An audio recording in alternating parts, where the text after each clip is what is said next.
Cooking is my love language. ఈ ఉల్లిపాయలో కూడా heart symbol కనిపించింది, క్యూట్గా ఉందని చెప్పి క్యాప్చర్ చేశాను. ఇవాళ నేను జుక్నీ నూడిల్స్ చూపిస్తున్నాను.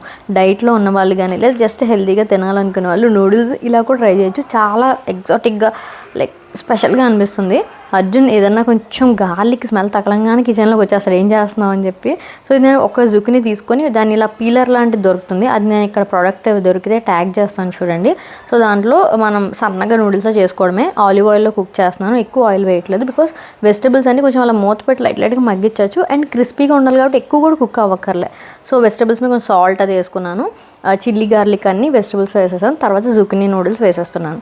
సో ఈ విధంగా నూడిల్స్లో ఉంటాయి కాబట్టి మనకు తిన్నప్పుడు కూడా క్రంచ్ ఉంటుంది. నేను ఈరోజు కొంచెం ఓవర్ కుక్ చేశాను.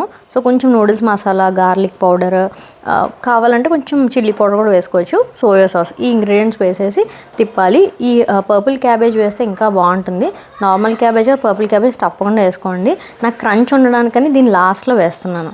సో మొత్తం అలా సాటే చేసేస్తూ లైట్గా స్టీమ్ మీద అలా మూత పెట్టి తీసి అలా కుక్ చేశాను. నాకు ఫస్ట్ టైం కాబట్టి పచ్చిగా ఉంటే అలా ఉంటుందో అనుకున్నాను, కానీ but it's very good. So ఈ క్వాంటిటీ అయితే వచ్చింది ఒక జుక్నీకి. మనం ఇంకా వెజిటబుల్స్ యాడ్ చేసుకుంటే చాలా బాగుంటుంది. సో తప్పకుండా ట్రై చేయండి. అండ్ లంచ్లో తినేయాలైతే పన్నీర్ కానీ బాయిల్డ్ ఎగ్స్ కానీ స్లైసెస్ చేసి వేస్తే కొంచెం ప్రోటీన్ యాడ్ చేసినట్టు అవుతుంది. ఆర్ ఎర్లీ డిన్నర్గా కూడా బాగుంటుంది. సో ఇలాంటి వీడియోస్ కోసం సబ్స్క్రైబ్ చేసి ఫాలో అయిపోండి.